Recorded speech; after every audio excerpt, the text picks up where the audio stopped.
Hello everyone. किसी बच्चे ने मुझसे कोऑर्डिनेट ज्योमेट्री में question number 15 and question number 19 नहीं समझ में आया ऐसा कहा है, तो मैं उसे एक बार समझा दे रहा हूँ, रिपीट समझा दे रहा हूँ। इसमें क्वेश्चन नंबर 19 को अगर देखें तो क्वेश्चन नंबर 19 की तरह ही एक और क्वेश्चन इसी बुक में दे रखा है, क्वेश्चन नंबर 39। उसको भी हम डिस्कस करेंगे, ठीक है। पहले क्वेश्चन नंबर 15 देख लेते हैं।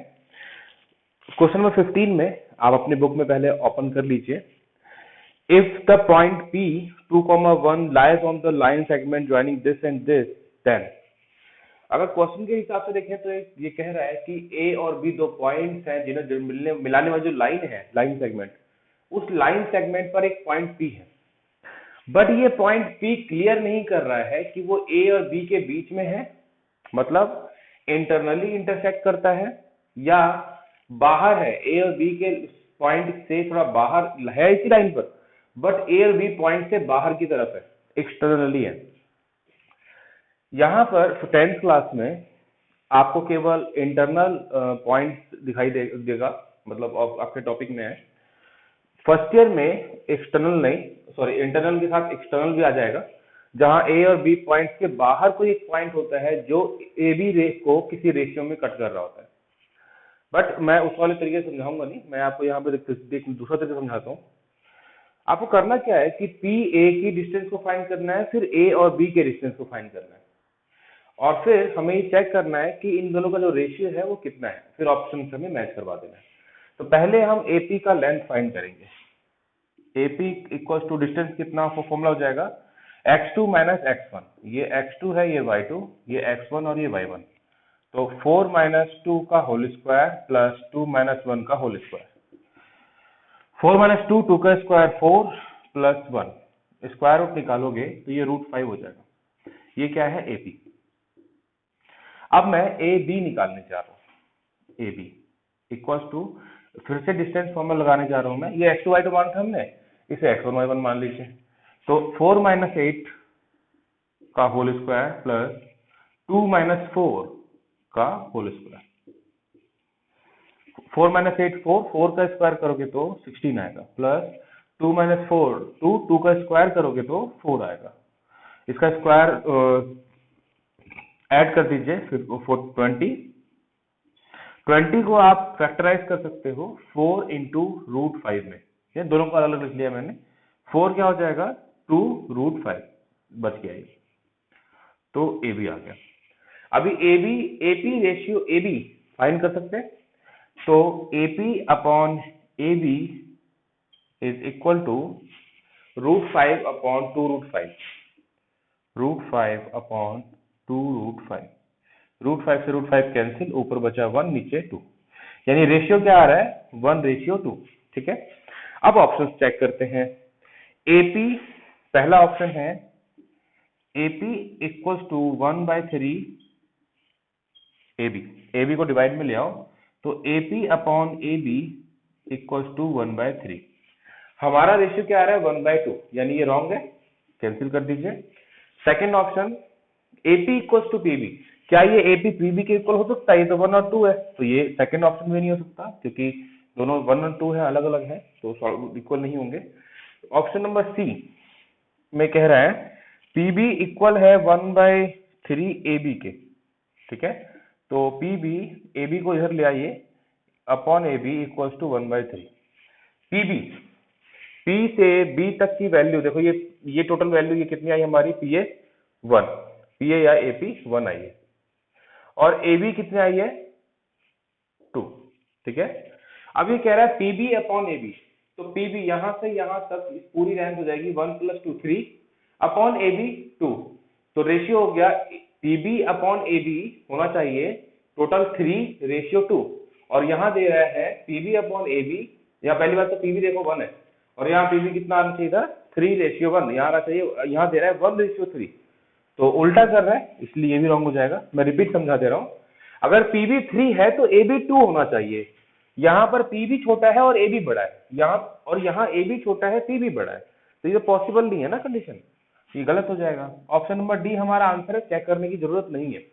बट फिलहाल हम घर पर बैठ करके क्वेश्चन सॉल्व कर रहे हैं, तो हम जरूर चेक करना चाहिए एग्जाम्स में आप अगर 3 ऑप्शन आपके गलत जा रहे हैं, फोर्थ पे टिक करिए और आगे बढ़ जाइए, ज्यादा टेंशन लेने की जरूरत नहीं पड़ेगी आपको, क्योंकि वहां सीधा 3 रॉन्ग है तो एक राइट होना ही होना है। अब डी चेक करते हैं।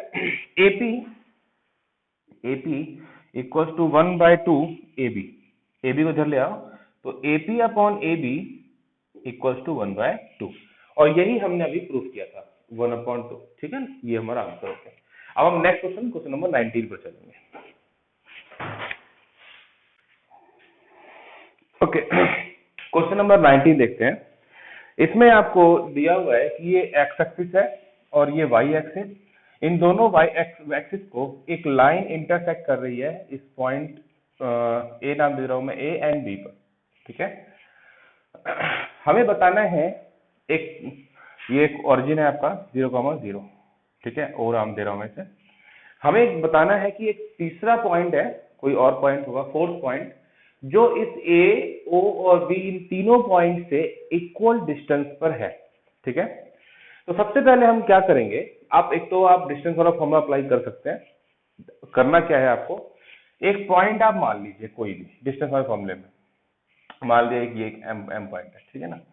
इसमें क्या करोगे आप, पहले ए एम और M B, A M equal to M B रख करके डिस्टेंस फॉर्मूला लगाओगे, एक इक्वेशन बन के आ जाएगा।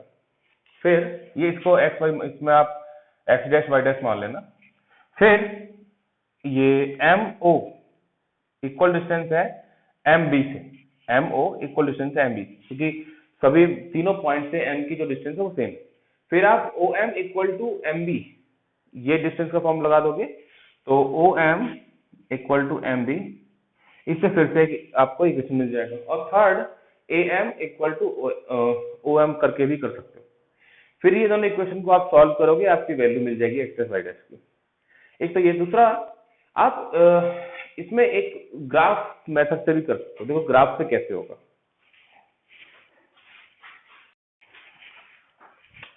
ओके, तो इसका ग्राफ मेथड देखते हैं। मैंने ये बता रखा है आपको। वैसे सबसे पहले मैं क्या करूंगा, पॉइंट ए और पॉइंट बी के ठीक बीच वाला पॉइंट मैं ले रहा हूँ, मिड पॉइंट, ये यहां पर मैं मान के चल रहा हूँ, ये पॉइंट मिड पॉइंट है। पॉइंट एम नाम दे रहा हूं मैं इसे, ये कुछ भी इसके कोऑर्डिनेट्स होते हैं, मैं अभी कुछ भी लिख नहीं रहा हूं। अब ये पॉइंट एम को मैं इसको मीट कर सकता हूँ ना, ओ ए एम ओ को मीट कर सकता हूँ, और यहाँ पर एक लाइन भी मैं परपेंडिकुलर ड्रॉ कर सकता हूँ, ठीक है। अब आप ये समझना, अगर ये सेंटर है और मैं लाइन बीच में ड्रॉ कर रहा हूँ, तो ये जो पॉइंट होगा वो इस ओबी को बाइसेक्ट करेगा, मतलब आधा उस तरफ आधा इस तरफ।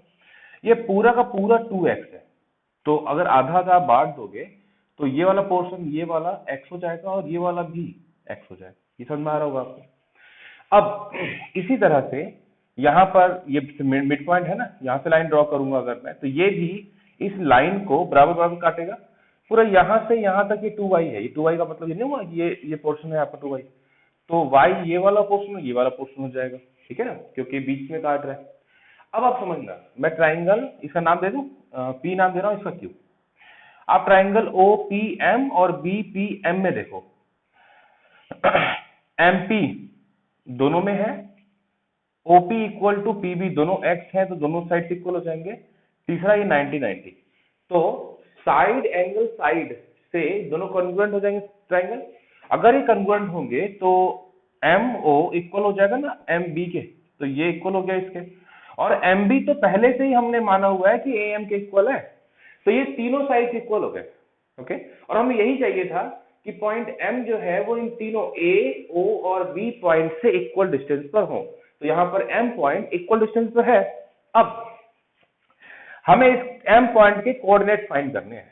देखिए कैसे होगा, ये जो लेंथ है ये एक्स डिस्टेंस है, यानी एम के लिए एक्स कोऑर्डिनेट की वैल्यू क्या होगी, एक्स, सीधे। अब यहां से ऊपर की तरफ जा रहे हैं हम, ये कितना डिस्टेंस है, y, यानी m की y कोऑर्डिनेट क्या हो जाएगा, y होगा। ओके, तो m के कोऑर्डिनेट निकले x, y निकला है। ऑप्शन चेक करें तो option number A x, y। अब ध्यान से देखो आप, ये जो x है 2x का हाफ है, 2x को 2 से डिवाइड करो, 2 से 2 कैंसिल, x, 2x का हाफ करोगे तो x, इसी तरह से 2y का हाफ करोगे तो y, यानी जो मिड पॉइंट होता है, अगर एक्स और वाई से कोई दो लाइन कट कर रहा हो, तो एकदम मिड पॉइंट वाला जो होता है वो इन दोनों का हाफ होता है, दोनों कोऑर्डिनेट्स का हाफ होता है। अब यहाँ देखो, इस क्वेश्चन नंबर 39 की बात कर रहा हूँ। मैंने अभी बताया ये मिड पॉइंट होता है, ये हाफ होता है। तो ये मिड पॉइंट है क्वेश्चन नंबर 39 के अकॉर्डिंग, ये मिड पॉइंट है और ये दोनों point X and Y axis को इंटरसेक्ट कर रहे हैं। तो ये जो पॉइंट एक्स एक्सिस पे होगा, ये वाई की वैल्यू 0 होगी ना इसमें, एक्स की वैल्यू क्या हो जाएगी, इसका डबल 4। और वाई कोऑर्डिनेट में अगर देखें, वाई एक्सिस पर देखें, तो वाई के कोऑर्डिनेट्स होंगे, वाई नहीं, इसका नाम कुछ और था, पता नहीं, अभी क्वेश्चन में मैंने पूरा किया नहीं था। इस पॉइंट का नाम होगा। तो इस पॉइंट का जो कोऑर्डिनेट बनेगा वो हो जाएगा, वाई पर एक्स की वैल्यू 0 होती है, वाई की वैल्यू इसकी डबल -5 की डबल हो जाएगी, -10। और मैंने यही चीज जब मैंने वीडियो बनाया था ना कोऑर्डिनेट का, तो मैंने बताया भी था ये। अब समझ में आ रहा होगा, आई होप कि ये क्वेश्चन कैसे हुए हैं। ठीक है, थैंक यू।